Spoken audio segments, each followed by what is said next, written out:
What's up, people? Welcome back to another episode of Trade Codes. I hope your day is going good because mine is going pretty well. I'm in the Trotwood Library right now, and they're about to close in about 30 minutes. So I don't have much time, but I don't have much of a long video either, so we can go ahead and crank this out. So I'm sure that you already seen the title, of course. You would have clicked on it, obviously, because you've seen the title. But today I have a special gift for you. I'm going to be doing another Flutter package example for the URL launcher Flutter package, but also I'm going to show you how you can use that package with a native desktop app. I usually do my Flutter package examples using an iOS device or an Android device. I actually ran across a new way to use the package on another type of device, which is native desktop apps. I'm not sure if you're aware or not, but with Flutter you can actually start building apps for Linux, Windows, and Mac OS, and we're going to do just that for today's example. All right, so let's go ahead and jump right into the code. So actually, before we jump into the code, I want to first point out that this is going to be the Flutter package that we'll be using. It's the URL Launcher 6.1.6 version, published or updated 27 days ago by Flutter.dev. It also supports no safety, 5,112 likes, 140 pub points,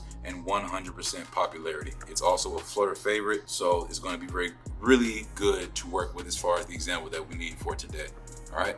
And then also Flutter Desktop. There's some documentation on the flutter.dev site. You can go over here if you want some more information on how you can get started with that. But it's a very simple command that we're going to run in order to get started with that. So just know that if you want more information on it, you can come here. All right, so let's go ahead and jump into the code. So first things first, whenever we're running a Flutter package, we need to make sure that we have that Flutter package in our pubspec.yaml file. So as you can see here, I have the URL launcher specified, version 6.16. Make sure that you have it in here, then just save the file or run flutter pub get, and that file will be fetched for you, okay?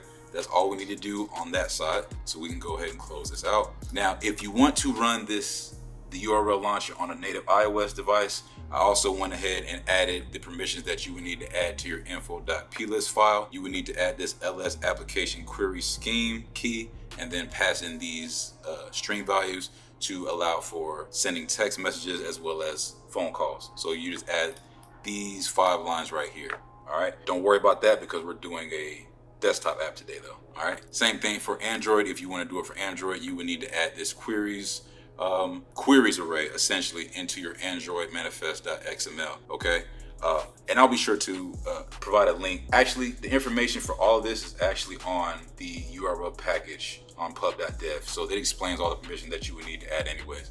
Okay, and last thing that we need to do is, in order for our example, since we're building a desktop app, we need to allow the desktop app permission to open files, because the URL launcher is going to allow us to not only open up web URLs, but also open up files.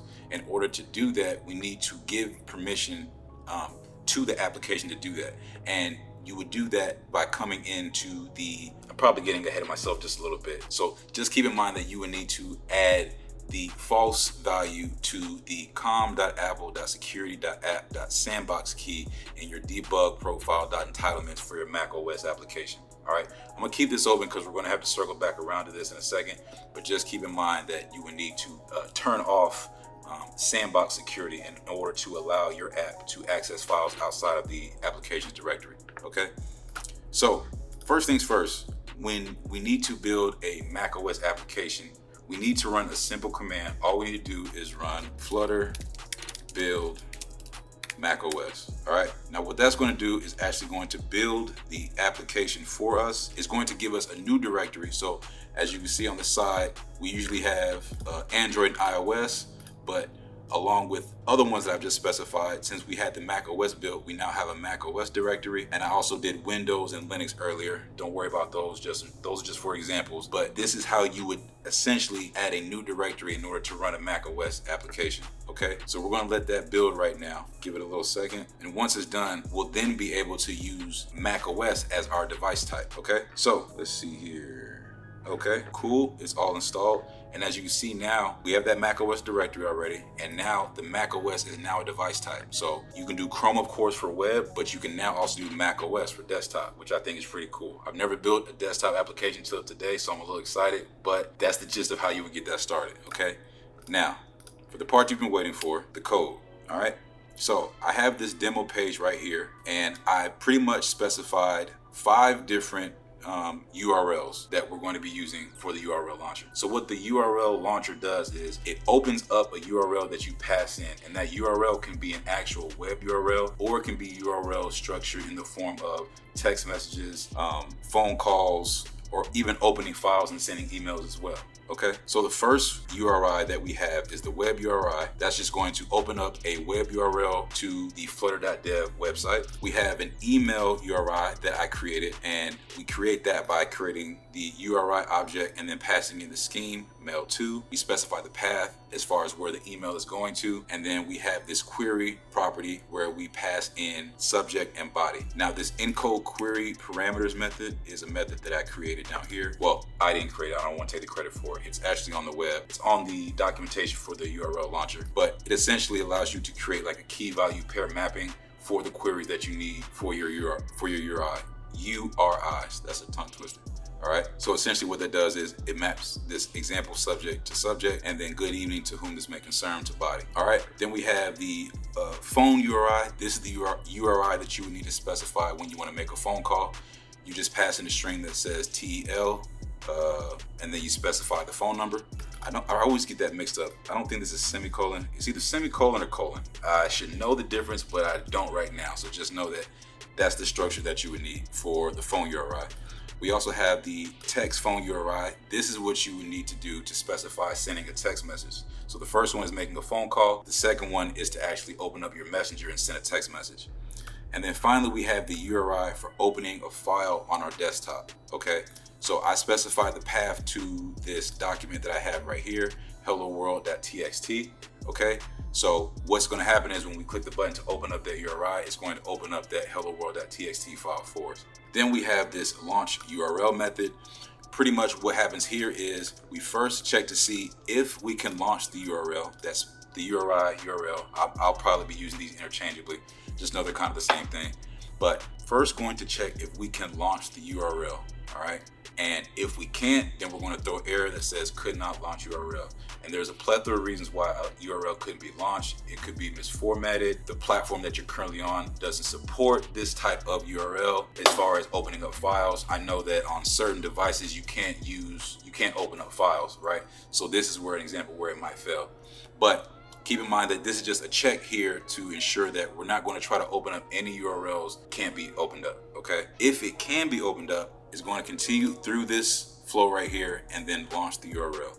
And then we'll have whatever we're trying to get to, whether it be sending an email, sending a text, opening a file, opening a web URL, whatever it is, okay? Then I have in the build function, a simple scaffold at bar with the title URL launcher. And then I have 5 buttons right here, and they're all going to open up each different type of URI for us. The web URI, email URI, text phone URI, call phone URI, and the file URI, okay?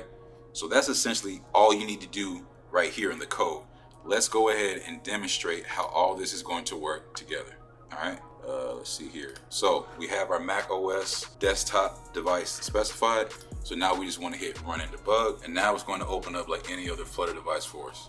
All right, so this is a actual desktop application, and to prove it, you can see right here that we have this demos little icon. So it's an actual executable for your Mac OS. All right, so I'm gonna go ahead and open this up a little bit more. Now this is what it looks like. It's very bland, ugly, I know, but this is for demonstration purposes, so just rock with me, okay? So like I said, Open Web View is going to open up that Flutter website for us. So if we hit Open Web View, it's going to open up the flutter.dev website for us, right? If we hit send an email, it's going to open up our native emailer. Usually for Mac OS, it's just email. And as you can see here, it's specified tray.a.hope, subject, example subject, and good evening to whom it may concern. So we'll cancel that. If we hit send a text message, it's going to open up our messenger app right here, specified to the phone number that we have in that in the scheme that we specified. Then call the phone number. This is, you can see in the right hand corner, it's actually going to try to call this number on FaceTime for us, okay? So I'm gonna go ahead and cancel that, but just know that it would then try to send a call to that number. And then finally, we have open file. And what that does is it opens that hello world.txt file that I specified earlier, right? You can see here it says you just opened a file. Okay, so this is essentially how you use the URL launcher. It does it for these 5 different situations. Keep in mind that this is only on Mac OS as far as this flow. If you were to do this on an iOS device, it would of course send a text message to your actual messenger, or it would make a direct call, or it would need to open a file that you have already on your device. Okay, but the URL launcher is supported. I believe it's on all, Android, iOS, Linux, Mac OS, web, Windows. All right, so it's all across the board. Okay, so I use it in several apps whenever I need to, for some reason, open up a random website, or if I needed to prompt a user to send a text message to whatever user that they may need for any reason, right? I usually just use it for the first example whenever I need to open up a website, but I'm sure that you can find 1,000,001 reasons why you might want to use it for your application, okay? So that's how you use the URL launcher, and that is also how you use Mac OS desktop applications in Flutter, okay? As always, if this video was helpful, please like, comment, subscribe. Let me know in the comments what you think. Let me know if you've ever used Mac OS desktops or anything like that, or applications for your app. I would love to hear about your experience as well, okay? I hope this video was helpful, and I hope you enjoy the rest of your day. Until next time, I'll talk to you later.